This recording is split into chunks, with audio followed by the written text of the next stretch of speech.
First up is a new film called The Underdoggs with 2 Gs, which is important to note, and it is named as such because it stars Snoop Dogg as a former professional football player.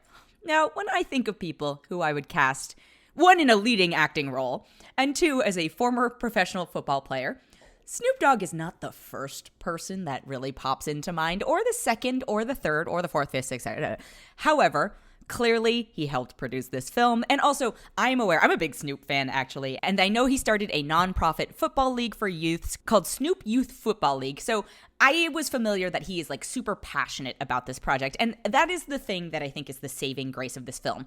This film is Bad News Bears, but modernized and with a lot more profanity and definitely not for kids. Again, like I said, Snoop Dogg plays a former professional level. I don't think they actually ever say NFL because I doubt they could license it, but professional level football player who gets in trouble, post his career and eventually gets sentenced to community service and ends up coaching a little league football team. Now, if you want to see Snoop Dogg swear at a bunch of children and a bunch of children swear back at Snoop Dogg, have I got a film for you? I think the thing is, because I am, already warm towards Snoop and because this requires absolutely no brain power, I didn't mind the film. It's nothing good or great or even close to Bad News Bears quality. But if you want to put it on in the background, or if you really love this type of film, there are some heartwarming moments because you can see when he's coaching the kids and they're having the fun montage stuff. That was a fun set to be on for them. It also stars Tika Sumpter, George Lopez, Mike Epps, Andrew Schultz, and then it has a bevy of actual professional football related cameos. But yeah, it was an hour and 40 minutes. It wasn't the best thing. It's not even good, I would say, but it wasn't the worst thing I'd seen. And I know that I am being much more generous than I probably would have with it because Snoop just feels like a warm fuzzy in my heart. There are a couple random jokes that are definitely for, adults. Well, all the jokes are for adults. It's rated R. But there are jokes that reference his outside life that I thought were enjoyable. And he's not a good actor. It's funny because usually you see Snoop playing Snoop, and while Snoop is playing the retired version of him, you don't have to see a lot of athletics out of him in this, so it's fine.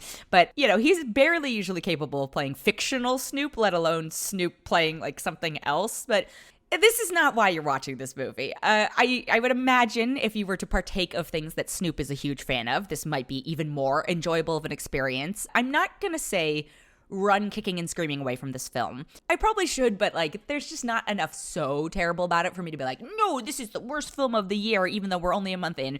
If you like the Bad News Bears and if you like Snoop, this is totally fine. It's paint by numbers. I do not go out of your way to watch this film by any means possible, but if it just starts playing on Amazon Prime, you don't have to turn it off, I guess. I don't know. I feel like I'm being very generous towards it, but every once in a while you let something slip on your radar that you're yeah, all right, whatever, it's fine. So I'm going to give The Underdogs with D-O-double-G a 2.7 out of 5, but not a hypercritical 2.7 out of 5, just this is where it's at 2.7 out of 5. And then the other thing I have this week is also on Amazon Prime, and it is a new limited series from Lulu Wang called Expats. Very excited about this. Huge fan of Lulu Wang. I have only seen the first 2 episodes. It's going to be a 6-episode series. I know folks have seen all of them, so I can only speak to the first 2. It stars Nicole Kidman. Not my favorite actress. I know she can be really good in some things, but this is just an odd one. She's doing an accent. It also stars Brian T, Sarayu Blue, Jack Houston, Ji Young Yu, and Flora Chan, and it takes place in Hong Kong, and it follows a group of people who are, their fates are woven together through, unfortunately, shocking tragedies, and, how they've all come to meet each other. You're seeing a couple periods of time and how they're all dealing with these various events that have impacted them all.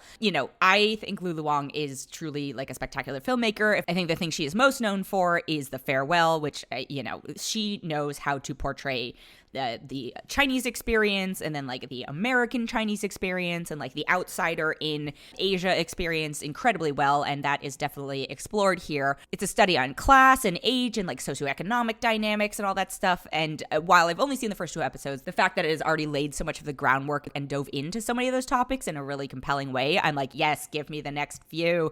The first 2 episodes are already out on Amazon Prime, and then the rest I believe are dropping weekly. It's emotional. It's like one of those hard ones to watch. While something like The Underdogs, I'm like, zero brain power involved with this. Expats is one of those ones where it's like, hey, do you want to be in the mood to be bummed out, which has been the theme of this month so far? Have I got a series for you? But I think she does it in such a well-crafted and like thoughtful way that I cannot wait for the next one. So the first 2 episodes of Expats are out streaming now on Amazon Prime.